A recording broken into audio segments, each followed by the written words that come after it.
اور اللہ تبارک و تعالی ثانی اسمین یجہما فی الغار اما بعد، آپ حضرات کافی تاخیر سے علماء اکرام کے بیانات سن رہے ہیں اور جو کچھ متعلقہ عنوان کے گفتگو ہو سکتی تھی الحمدللہ علماء اکرام نے بہت آسان طریقے سے وہ ساری باتیں آپ کی خدمت میں گوش گزار کر دی ہیں۔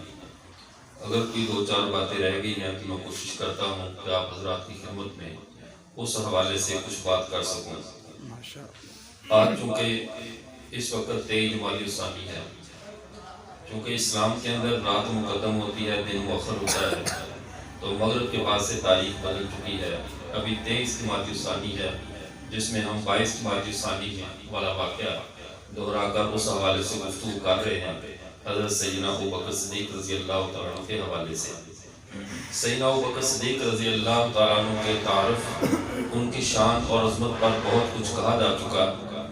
بنیادی طور پہ دو باتیں سمجھ لیں، ایک حیثیت جناب رسول کریم صلی اللہ علیہ وسلم کی ہے اور ایک حیثیت سیدنا ابوبکر صدیق رضی اللہ تعالیٰ عنہ کی ہے۔ قصر نبوت جس کو اللہ نے تعمیر کیا، قصر نبوت جس کو اللہ نے تعمیر کیا، اس کی آخری اینٹ کا نام محمد رسول اللہ صلی اللہ علیہ وسلم ہے، اور قصر امت جسے آپ صلی اللہ علیہ وسلم نے تعمیر کیا، اس کی پہلی اینٹ کا نام سیدنا ابوبکر صدیق رضی اللہ عنہ۔ نبوت کا محل مکمل ہوا۔ آپ صلی اللہ علیہ وسلم نے فرمایا ان رجلا بنا بیتا فاحسنہ واجملہ، ایک آدمی گھر بنا رہا تھا۔ ادنا رجلن کی مثال سے آپ صلی اللہ علیہ وسلم نے اللہ کی طرف مثال سے سمجھایا، گھر بناتے ہوئے اس نے پورے گھر کو بنا دیا، الا موضع لبنہ، مگر ایک اینٹ کی جگہ کو چھوڑ دیا۔ الناس یطوفون بہ ویعجبون لہ، لوگ اس گھر کا طواف کرتے، اسے دیکھتے اور پھر تعجب سے پوچھتے اللہ وضعت ھذہ لبنہ، یہ ایک اینٹ کیوں رہ گئی ہے، اسے مکمل کیوں نہیں کیا گیا؟ تو آپ صلی اللہ علیہ وسلم نے لبنہ، وہ آخری اینٹ میں ہوں، انا خاتم النبیین لا نبی بعدی، میں آخری نبی ہوں، میرے بعد کوئی نبی نہیں ہے۔ تو قصر نبوت کی آخری اینٹ جناب رسول کریم صلی اللہ علیہ وسلم ہے، اور قصر امت کی پہلی اینٹ سیدنا ابوبکر صدیق رضی اللہ عنہ۔ گنتی جتنی بھی زیادہ آپ گن لیں، لاکھوں کروڑوں تک چلے جائیں، لیکن شروع ہمیشہ ایک سے ہوتی ہے۔ جب بھی مسلمانوں کی گنتی ہوگی، جب بھی منہ پر لفظ ایک آئے گا تو وہ ایک ابوبکر ہی ہے۔ ابوبکر سے امت کی گنتی شروع ہوئی ہے، صبح قیامت تک امت کروڑوں اربوں میں بھی چلی جائے، لیکن گنتی کی اول اور ابتدا سیدنا ابوبکر صدیق رضی اللہ تعالیٰ عنہ ہے۔ اور یہ سیدنا ابوبکر صدیق رضی اللہ تعالیٰ عنہ اسلام لانے کے بعد معتبر نہیں ہوئے، اسلام لانے کے بعد انہوں نے شرف عزت نہیں پایا۔ ان کی جس طرح آپ صلی اللہ علیہ وسلم کی صفات سابقہ کتب میں موجود تھی، آپ صلی اللہ علیہ وسلم کے خلیفہ بلا فصل کی صفات بھی پہلی کتابوں میں موجود تھی۔ ایک دفعہ حضرت ابوبکر صدیق رضی اللہ عنہ ملک شام میں تجارت کے لیے گئے، وہاں کے علماء اور پادریوں نے ان کو پہچان لیا اور پہچان کر کہا کہ تیرا نام عبداللہ بن قحافہ ہے، تیرا لقب عتیق ہے اور صدیق ہے۔ اس وقت تک تو سیدنا ابوبکر صدیق علم میں بھی نہیں تھا کہ مجھے عتیق اور صدیق بھی بننا ہے۔ اس وقت انہوں نے کہا کہ آپ ذرا اپنے پیٹ سے کپڑا ہٹائیے۔ تو عرب معاشرے میں، کیا کسی بھی معاشرے میں کسی کو مین بازار میں کہو ذرا قمیض اتارو تو کون قمیض اتارتا ہے؟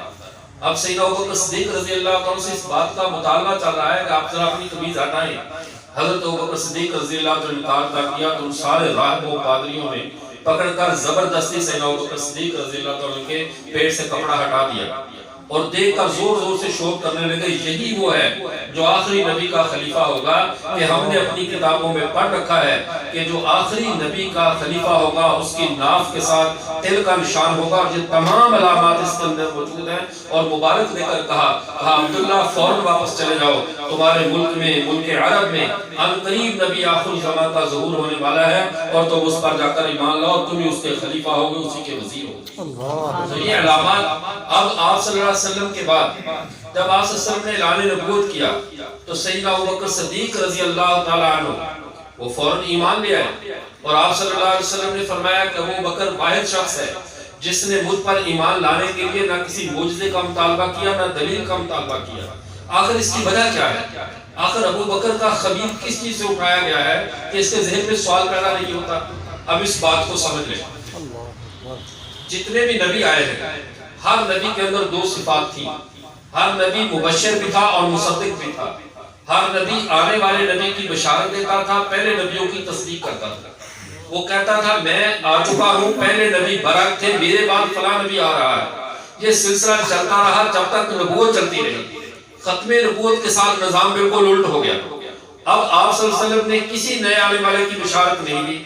آپ صلی اللہ علیہ وسلم مصدق تو ہیں سب نبیوں کی، تصدیق تو آپ صلی اللہ علیہ وسلم نے فرما دی پچھلے سب نبیوں کی، لیکن آپ نے مبشر نہیں ہے کہ کسی نئے نبی کی بشارت دیں اور فرمائیں کہ میرے بعد فلاں نیا نبی آئے گا. اب سب نبیوں کو صدیق مل گئے، مصدق مل گئے، سب نبیوں کی تصدیق نبیوں نے کر دی. ہمارے نبی اگرچہ خاتم الانبیاء ہے، اگرچہ امام الانبیاء ہے، لیکن ان کی تصدیق کے لیے کوئی نبی نہیں آیا. ان کی تصدیق کے لیے پھر کون آئے؟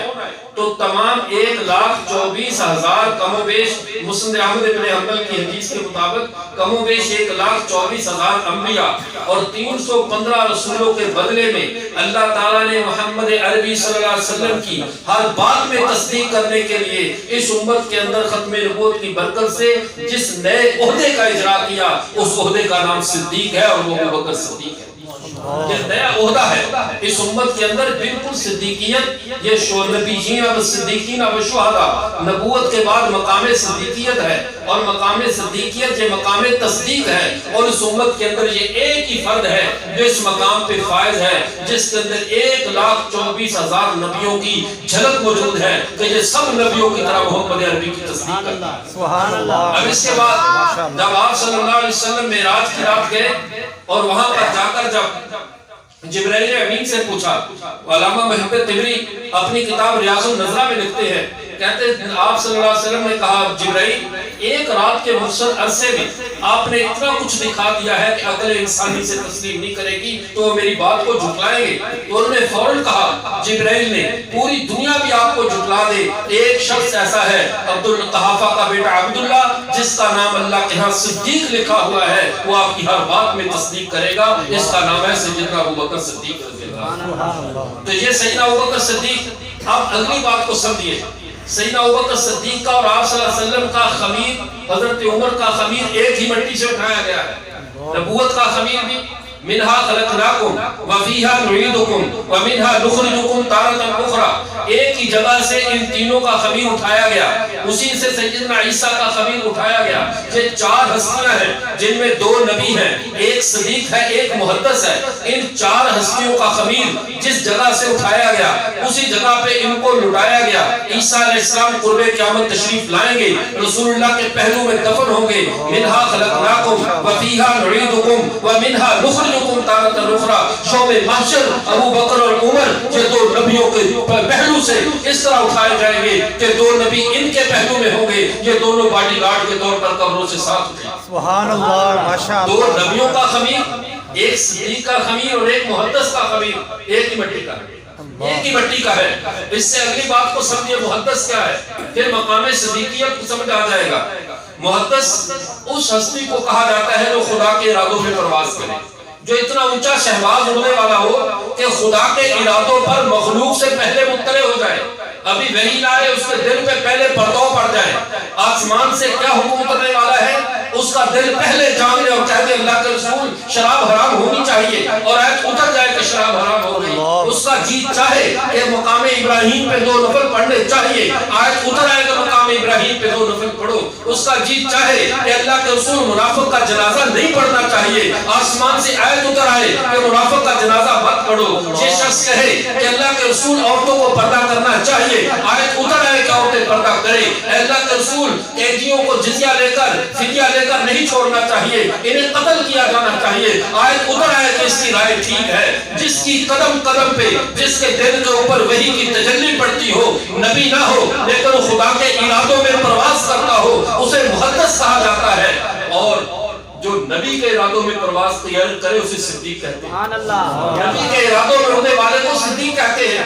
آپ کے ذہن میں ایک سوال پیدا ہوگا، آپ صلی اللہ علیہ وسلم نے فرمایا لو قال بعدی نبی اللہ کان عمر، میرے بعد کوئی نبی ہوتا تو عمر ہوتا. یہ مقام ہے سیدنا عمر کا. اللہ کے نبی فرماتے میرے بعد کوئی نبی ہوتا، مسند نبوت پہ بیٹھنے والا کوئی شخص ہوتا تو عمر فاروق ہوتا.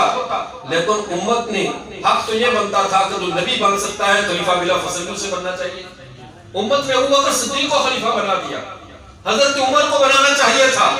حضرت عمر کو خلیفہ کیوں نہیں بنایا گیا؟ اس بات کو سمجھ لو. عمر رضائے خدا میں فنا ہے, عمر رضائے رب میں فنا ہے, اور حضرت ابو بکر یہ رضائے مصطفیٰ میں فنا ہے.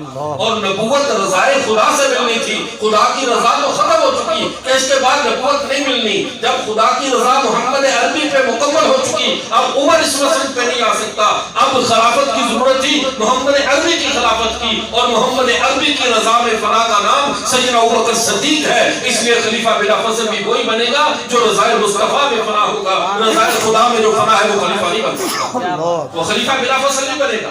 اب اگلی بات کو سمجھیے کہ آپ صلی اللہ علیہ وسلم نے اللہ تعالیٰ کی, اب اللہ کے رسول اللہ کے مزاج کو سمجھیے, پھر ابو بکر کا اور حضرت عمر کا مزاج آپ کو سمجھ میں آئے گا. حضرت عمر کی صفت جلالی ہے, حضرت عمر کی صفت, اور ابو بکر کی صفت رحمت ہے. اللہ کے نبی جب نام لیتے ہیں تو اپنے پیارے کو آگے کرتے ہیں, اللہ جب نام لیتے ہیں تو اپنے پیارے کو آگے کرتے ہیں. دونوں اپنے اپنے پیاروں کا نام لے رہے ہیں. اللہ تعالیٰ پہلے عمر کا نام لیتے ہیں, اشداء علی الکفار رحماء بینہم, پہلے عمر پھر ابو بکر. اللہ کے نبی جب نام لیتے ہیں ارحم امتی امتی بابو بکر واشدہم فی امر اللہ عمر, اللہ کے نبی عمر کو دوسرے نمبر پہ رکھ رہے ہیں, ابو بکر کو پہلے. کیوں؟ میرے پیغمبر رحمت للعالمین تھے, تو جو رحمت میں فنا تھا وہ ارحم امتی بامتی ابو بکر تھا. اللہ کے نبی جب بھی دعا کرتے ابو بکر کو مقدم کرتے, عمر کو مؤخر کرتے, اور اللہ جب بھی تذکرہ کرتے عمر کو مقدم کرتے. کیوں؟ عمر رضائے خدا میں فنا تھا. اللہ جب بھی بات کرتے کہتے اشداء علی الکفار, عمر پہلے ہے, رحماء بینہم, ابو بکر بعد میں ہے. لیکن چونکہ معاملہ پیغمبر کی خلافت کا تھا, خدا کی نبوت کا نہیں تھا, نبوت کا دروازہ بند تھا, پیغمبر کی خلافت کو جاری ہونا تھا, اس لیے ابو بکر خلیفہ بلا فصل بنا. اب اگلی بات کو سمجھیے, سیدنا ابو بکر صدیق رضی اللہ تعالیٰ عنہ, ان کو امت میں جو مقام ملا رسول اللہ صلی اللہ علیہ وسلم کی فنائیت کا, آپ ذخیرہ حدیث کو پڑھ لیں, جو رائے رسول اللہ کی ہوتی ہے وہی رائے ابو بکر کی ہوتی ہے.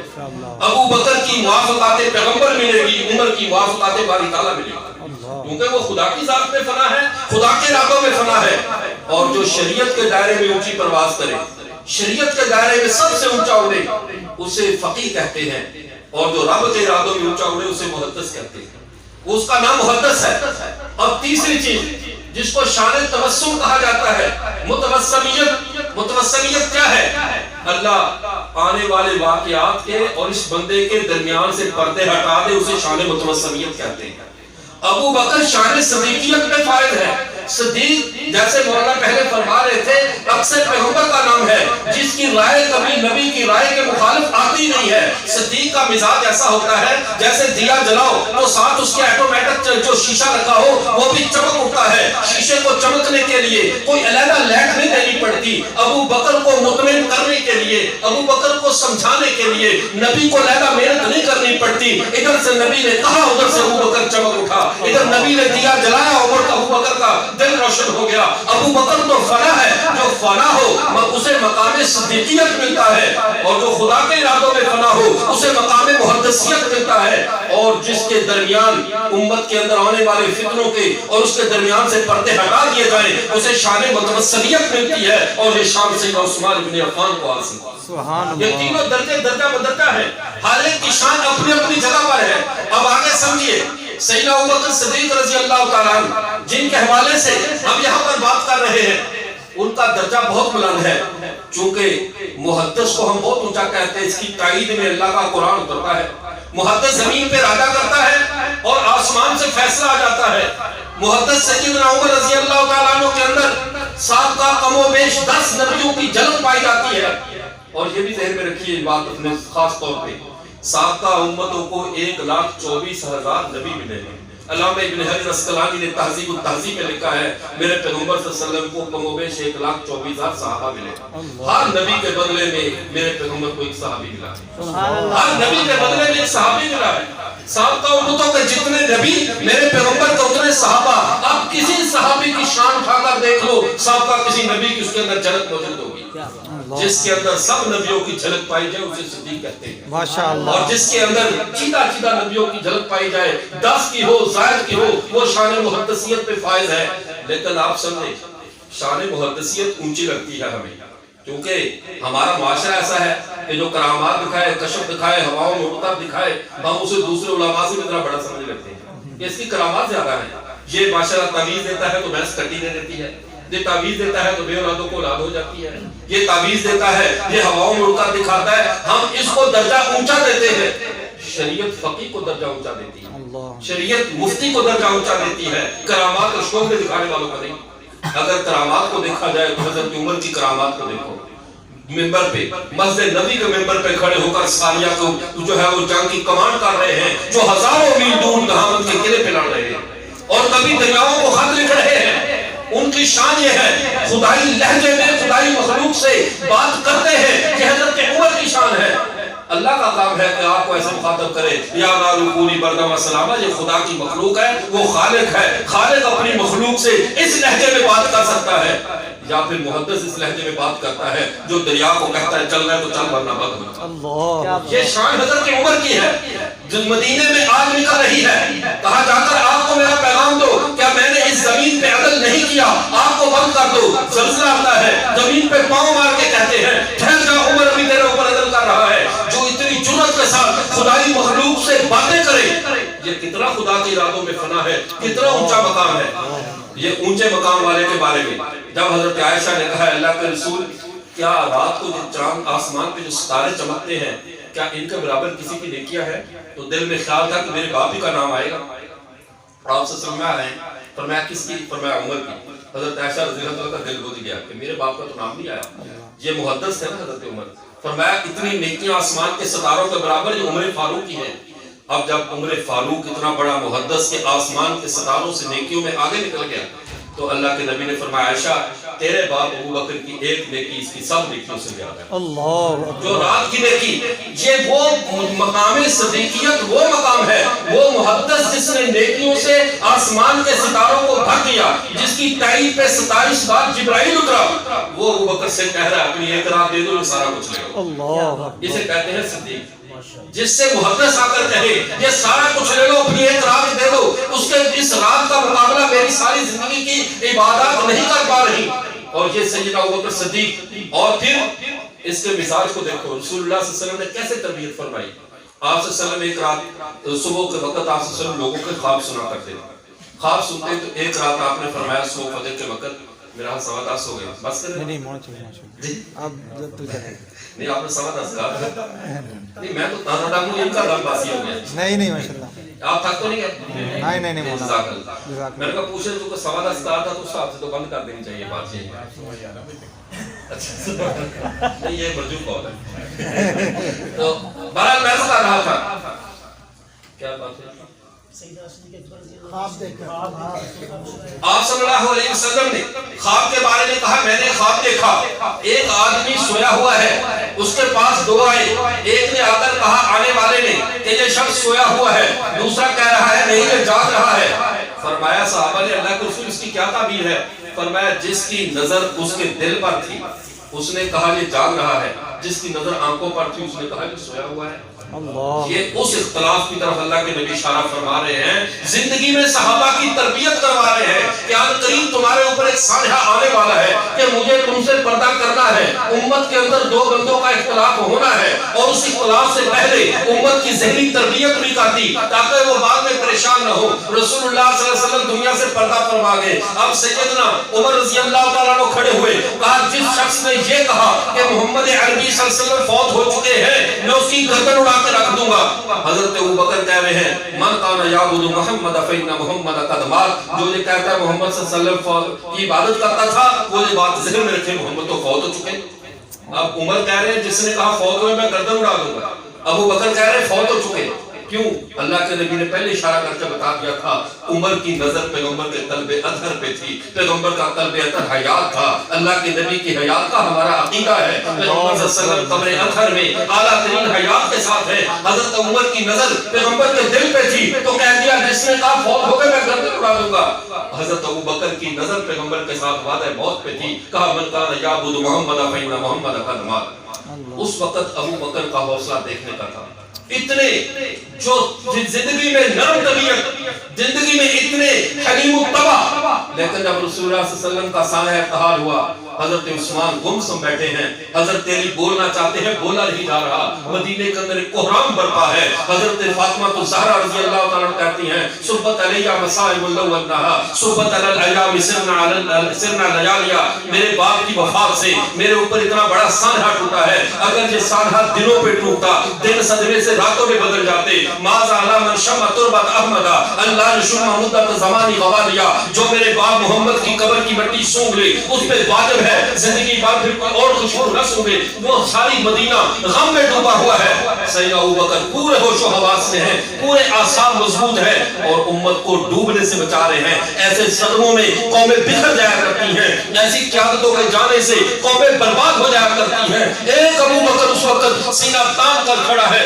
پوری امت کو سنبھال رہا ہے، لیکن جب بات ہوئی کیا وہ لشکر بھیجا جائے جو منکرین زکات کے خلاف نکلا تھا، وہ لشکر بھیجا جائے جو منکرین ختم نبوت کے خلاف نکلا تھا، تو بھیجا جائے یا نہ بھیجا جائے، حضرت عمر آئے، سارے صحابہ سمجھانے کے لیے آئے، سیدنا ابو بکر سے کہا اے ابو بکر خدا کے لیے اب لشکر کو روک دو، اللہ کے نبی کا سانحہ ہے، ادھر سے کیسر روم اور ادھر سے ایرانی دونوں طرف سے چوکنے انتظار میں بیٹھے تھے، اسی ایک واقعہ کے کہ اللہ کے نبی پردہ فرمائے تو ہم مدینے کی ریاست کی جھجیاں بکھیر کے رکھ دیں، ابھی فوج کو مت بھیجو، رسول حضرت ابو بکر کھڑے ہوئے اور حضرت عمر سے کہا یا عمر جبار فی الجاہلیتی خوار فی الاسلام، زمانہ جاہلیت میں کتنا بہادر تھا، اسلام کے اندر آ کر بزدل بنتا ہے، خدا کی قسم جس قافلے کی گرہ محمد عربی باندھ چکے ہیں ابو بکر وہ گرہ نہیں کھولے گا، جس لشکر کو روانہ کر چکے ہیں وہ لشکر ہر حال میں جائے گا، اور جو لوگ محمد عربی کے زمانے میں اونٹ کے ساتھ رسی دیتے تھے آج اگر رسی بھی نہیں دیں گے تو ابو بکر ان کے خلاف بھی جہاد کرے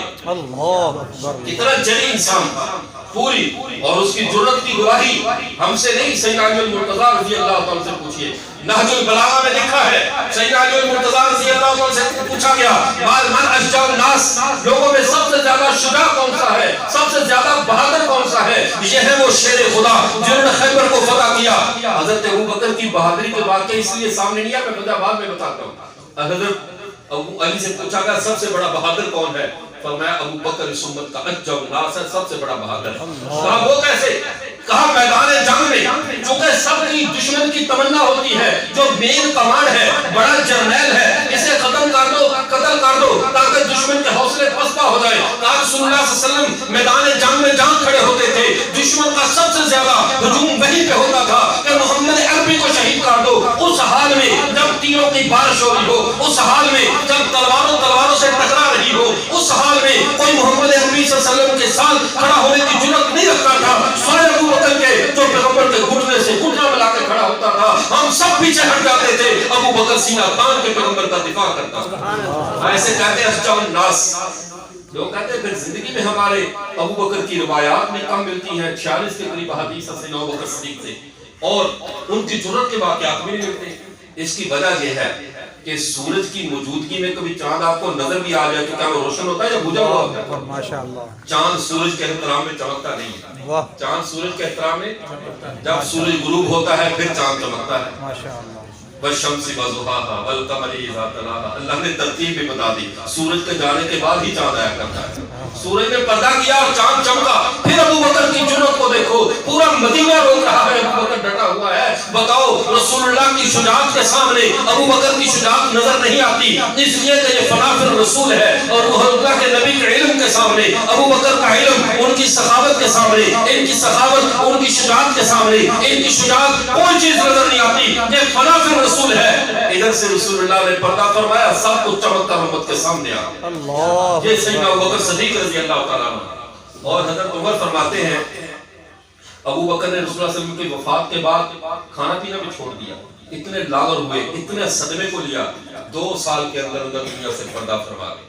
پھر اطاعت میں دیکھو پیغمبر کے رنگ میں کیسے رنگے ہوئے ہیں، بخاری شریف میں حدیث مبارکہ موجود ہے، آپ صلی اللہ علیہ وسلم اپنی، حالانکہ موت کا آنا یہ کوئی اختیاری عمل نہیں ہے، اللہ کے نبی نے پگڑی باندھی، میں اور آپ باندھی، یہ تو اختیاری عمل ہے، لیکن کسی کی وقوع موت کیسے ہوا، یہ تو کسی کے اختیار میں نہیں ہوتا۔ لیکن ابو بکر کو رسول اللہ سے ایسی مشابہت تامہ تھی، ایک عرب عالم عبد الرزاق الخلیل نے، عبد الرحمن الخلیل نے ایک باقاعدہ عربی میں کتاب لکھی کہ 200 وہ باتیں جو رسول اللہ میں موجود تھیں منو ان سیدنا ابو بکر صدیق میں بھی موجود، اللہ 200 باتیں، اطاعت ایسی اتحادیں، یعنی نسبت اتحادی، نسبت تامہ ایسی تھی کہ فنا فی الرسول تھے۔ اور پھر آپ صلی اللہ حضرت ابو بکر صدیق رضی اللہ عنہ کو وفات سے 1 سال پہلے زہر دے دیا گیا۔ حضرت ابو بکر صدیق اور اللہ کے نبی صلی اللہ علیہ وسلم بھی زہر سے شہید ہوئے۔ بخاری شریف میں حدیث ہے، آپ صلی اللہ علیہ وسلم کو خیبر کی جنگ کے اندر ایک یہودی عورت نے زہر دیا اور ذہن میں یہ خیال تھا اگر یہ نبی ہوا تو اسے پتہ چل جائے گا وحی کے ذریعے تو بچ جائے گا، اگر نبی نہ ہوا تو کسافات ہماری جان چھوٹ جائے گی۔ اللہ کے نبی کو وحی کے ذریعے بتا دیا گیا، لیکن آپ صلی اللہ علیہ وسلم کے ایک صحابی نعمان بن بشیر رضی اللہ عنہ شہید ہو گئے وہ کھانے سے۔ اسی طرح ابو بکر صدیق کے ساتھ بھی ایک آدمی نے مل بیٹھ کر کھانا کھا لیا اور وہ کھانا 1 سال وفات سے پہلے زہر دیا گیا اور اس زہر کے ساتھ وہ صحابی شہید ہوئے۔ اسی زہر سے جا کر سیدنا ابو بکر صدیق رضی اللہ عنہ کی وفات ہو رہی ہے اور اللہ کے نبی کی وفات بھی زہر سے ہو رہی ہے۔ رسول اللہ صلی اللہ علیہ وسلم فرماتے ہیں انی اجد علم الطعام الذی اکلت بخیبر، مجھے آج اپنے جسم میں اسی زہر کا اثر محسوس ہو رہا ہے جو میں نے خیبر میں کھایا تھا، مجھے وہ زہر دیا گیا تھا۔ اللہ کے رسول کی شہادت بھی زہر سے ہوتی ہے اور فنا فی الرسول کی شہادت بھی زہر سے ہوتی ہے۔ کیسی مشابہت تامہ ہے، کیسی فنا فی الرسول ہے، کیسے۔ اور پھر اس کے بعد اگلی بات کو سمجھیے، سیدنا ابو بکر صدیق رضی اللہ تعالیٰ عنہ اب مقام ایسے پہ فائز ہے جسے مقام صدیقیت کہا گیا۔ سابقہ انبیاء کو مصدق ملے، پیارے پیغمبر کو صدیق ملا اور صدیق نے پھر ہر بات میں تصدیق کی اور اس کے بعد ایسا اسلامی نظام بنایا، اسلامی ریاست کو ایسے سنبھالا کہ آج تک نسل انسانی کی عقل حیران ہے کہ ایسا زیرک انسان۔ اسی لیے تو ایک انگریز نے یہاں تک کہا تھا اگر اسلام کو ابو بکر اور عمر اور مل جاتے تو دنیا سے کفر کا خاتمہ ہو جاتا۔ اللہ یہ کیوں فرمایا؟ اب اگلی بات کو سمجھیے، سیدنا ابو بکر صدیق رضی اللہ عنہ پر الزامات کیوں ہیں؟ ادھر سب سے بڑا الزام ہے، مجھے معلوم نہیں کسی نے پہلے اس پر بات کی بھی ہو تو چلو دوبارہ کندھے مقرر کے طور پہ۔ ابو بکر صدیق ادھر رسول اللہ صلی اللہ علیہ وسلم کا جنازہ پڑا ہوا ہے، یہ بہت زیادہ اعتراض اٹھایا جاتا ہے، کہتے ادھر رسول اللہ کا جنازہ پڑا ہوا تھا، ادھر جو لوگ خلافت کے لیے لڑ رہے تھے، ادھر پیغمبر کی میت پڑی ہے، ادھر ان کو خلافت کی پڑی ہے، اقتدار کے بھوکے کٹھے ہوئے تھے۔ انا للہ و انا الیہ راجعون۔ آپ دنیا جہان میں بتائیں، ملکہ برطانیہ فوت ہو جائے اس وقت تک اس کا تاج اس کی سینے پہ پڑا رہتا ہے، اس کی باڈی کو دفن نہیں کیا جاتا جب تک اس کا نائب آقا وہ تاج سر پہ نہ رکھ لے، پہلے والے کو رخصت نہیں کیا جاتا۔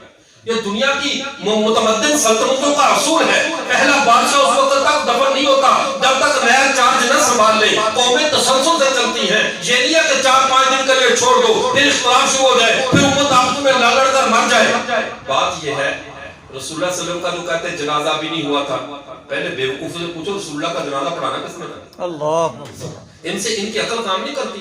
جنازے میں دعائیں مغفرت کی جاتی ہے، کسی امتی میں اتنا دم ہے کہ نبی کے سامنے کھڑو کر اس کی مغفرت کی دعا کریں۔ ہم تو سارے ان کی شفاعت کے انتظار پہ بیٹھے ہیں، وہ شفاعت کریں گے تو ہماری مغفرت ہوگی۔ ہماری کیا مجال ہے کہ اپنے نبی جو بخشائے ہیں، جو اللہ کے مقرب بندے ہیں، جن کی بخشش کی دعا کر ہی نہیں سکتے، ہم ان کے لیے جنازہ کیوں پڑھیں؟ نبی کا جنازہ نہیں ہوتا، یہ بھی ذہن میں رکھیں۔ حضرت علی المرتضیٰ رضی اللہ عنہ سے پوچھا گیا کیا کریں؟ انہوں نے فرمایا جاؤ 10 جا کر جیسے زندگی میں پیغمبر پہ درود پڑھتے تھے اندر جا کر ویسے ہی درود پڑھو، پیغمبر کا جنازہ نہیں ہوتا۔ 10 آدمیوں نے جنازہ پڑھا۔ اچھا دوسری بات، آپ مجھے یہ بتاؤ میت کو دفنانے کی جلدی کیوں ہوتی ہے؟ روح نکلنے کے بعد بندے کا جسم آدھا گھنٹہ گرم رہتا ہے، پھر ٹھنڈا ہوتا ہے، پھر اکڑنا شروع ہو جاتا ہے، کچھ زیادہ پڑا ہے تو اس میں بدبو پیدا ہو جاتی ہے۔ لیکن بتاؤ اگر نبی کا جسم بھی ایسا ہے، نبیوں کے ساتھ تو حفاظت کا اللہ نے وعدہ لیا، اللہ نے حفاظت کا وعدہ لیا، ان اللہ عز و جل حرم علی الارض ان تاکل اجساد الانبیاء، زمین پہ بھی حرام ہے نبی کا جسم نہیں کھا سکتا۔ نبی کا جسم 1400 سال تک آج بھی آپ صلی اللہ علیہ وسلم کا جسم ویسے ہی تر و تازہ گنبد خضرا میں موجود ہے جیسا کہ تدفین کے وقت تھا۔ یہ ہمارا عقیدہ ہے۔ اب اگلی بات کو سمجھیے، اگر رسول اللہ صلی اللہ علیہ وسلم آج تک دفن نہ کیے جاتے، آج تک بھی ہوتے، تو کیا میرے پیغمبر کا جسم نے متغیر ہونا تھا؟ اس میں کوئی خرابی آنی تھی؟ جب ہمارا عقیدہ 1400 سال بعد بھی خرابی نہیں آ سکتی، تو وہ چاہے خلافت کے طے کرنے کے لیے ایک ہفتہ بھی لگا دیتے، میرے پیغمبر کا جسم تو محفوظ تھا، وہ تو بالکل تر و تازہ تھا۔ آپ صلی اللہ علیہ وسلم جب پہلے چلا کرتے تھے تو سیکورٹی ساتھ رکھتے تھے، جدھر جاتے ساتھ 2-4 صحابہ کو رکھا۔ جب اللہ نے وعدہ فرما لیا یا سلطان الناس، اللہ تجھے لوگوں سے محفوظ رکھے گا، بچائے گا لوگوں سے، اس کے بعد اللہ کے نبی رات کو مدینے میں آواز آ رہی ہے، اکیلے گھوڑے پہ جا کر پورے مدینے کا چکر لگاتے ہیں کہ اللہ نے اب ضمانت لے لی ہے، اور اللہ کی ضمانت ایسی نہیں ہوتی تو اس میں کوئی مداخلت کرے۔ اللہ کے نبی نے سیکورٹی چھوڑ دی کہ میری حفاظت کی ذمہ داری اللہ پہ ہے۔ جب میرے پیغمبر کی زندگی میں حفاظت کی ذمہ داری اللہ پہ تھی، وفات کے بعد جسم کی حفاظت کی ذمہ داری میں اللہ پہ تھی۔ جب وہ جسم محفوظ تھا تو پھر تدفین کی کیا جلدی کوئی تھی؟ جلدی تو جلدی کس بات کی ہونی چاہیے تھی؟ امت کو فتنے سے بچانے کے لیے خلیفہ کی تعیناتی کی۔ اب کہتے ہیں اہل بیت تو تھک تو نہیں گئے، اب کہتے ہیں اہل بیت تو بیچارے گھر میں صدمے میں ڈھال تھے، اور یہ جو ابو بکر اور عمر یہ خلافت کے لیے جھگڑ رہے تھے۔ بات کو سمجھو، اس وقت 2 گروہ مین تھے، ایک انصار تھے، ایک مہاجر۔ انصار کا نظریہ یہ تھا کہ جب اللہ کے نبی مہاجرین میں ہیں تو خلافت انصار میں ہونی چاہیے۔ سعد بن عبادہ رضی اللہ تعالیٰ عنہ اسے سقیفہ بنی سعدہ میں لوگوں کو لے کر جمع تھے، اور یہ مشاورت چل رہی تھی۔ ادھر حضرت ابو بکر، حضرت عمر، حضرت زبیر بن عوام یہ رسول اللہ صلی اللہ علیہ وسلم کے پاس بیٹھے ہوئے ہیں، عبد الرحمن بن عوف بیٹھے ہیں۔ یہ ان کے پاس ایک آدمی نے آ کر کہا، اور اس روایت کے راوی بھی حضرت علی المرتضیٰ رضی اللہ تعالیٰ عنہ ہیں، انہوں نے کہا کہ بتلائیے، یا اگر کہا تم یہاں بیٹھے ہو، ادھر انصار خلافت کی باتیں کر رہے ہیں، خلیفے کی تعیناتی کی باتیں ہو رہی ہیں۔ حضرت عمر نے کہا پھر کیا ہوا، ہم تو اس نام میں مشغول ہیں۔ کہا امت میں اگر ایسا مسئلہ بن گیا تو آپ فوری فکر لو، بعد میں کہیں جھگڑا نہ ہو جائے۔ اب انہوں نے سوچا، فوراً حضرت ابوبکر صدیق، حضرت عمر، حضرت عبد الرحمن بن عوف، جب آپ حضرت زبیر بن عوام، یہ حضرت زبیر رضی اللہ تعالیٰ یہ گئے وہاں پر فوری طور پہ۔ اب 3 آدمی صرف اٹھے اور وہاں پہ چلے گئے۔ یہ تو گلا کرتے ہیں کہ ابوبکر وہاں سے چھوڑ کر چلے گئے، لیکن کبھی یہ بھی بتاؤ اس وقت حضرت علی المرتضیٰ رضی اللہ تعالیٰ تمام اہل بیت حضرت عباس کے مقام پہ جمع تھے۔ اٹھاؤ ذرا اپنی کتابیں تو دیکھو، اگر تمہیں پڑھنے کی توفیق نہیں ہے تو ہم سے پوچھ لو، ہم تمہیں گھر تک پہنچا دیتے ہیں۔ اگر تمہیں خبر نہیں ہے، حضرت عباس کے مقام پہ اہل بیت جمع ہے، مہاجرین مسجد نبوی میں جمع ہے، انصار سقیفہ بنی سعدہ میں جمع ہے، سارے فکر مند ہیں امت کا حال کیا ہوگا۔ حضرت علی کہہ رہے ہیں، حضرت عباس کہہ رہے ہیں کہ ہم اہل بیت ہیں، خلافت کی کیسے بات چلے، کیا فیصلہ ہو۔ اب اگر ابو بکر سقیفہ بنی سعدہ میں تھے تو حضرت علی بھی تو حضرت عباس کے مقام پہ تھے، پھر وہاں پہ کیا حکم لگائیں گے؟ ہم سب کو دیانتدار کہتے ہیں، ہم سب سے پیار کرتے ہیں، ہم سب کے اتفاق کو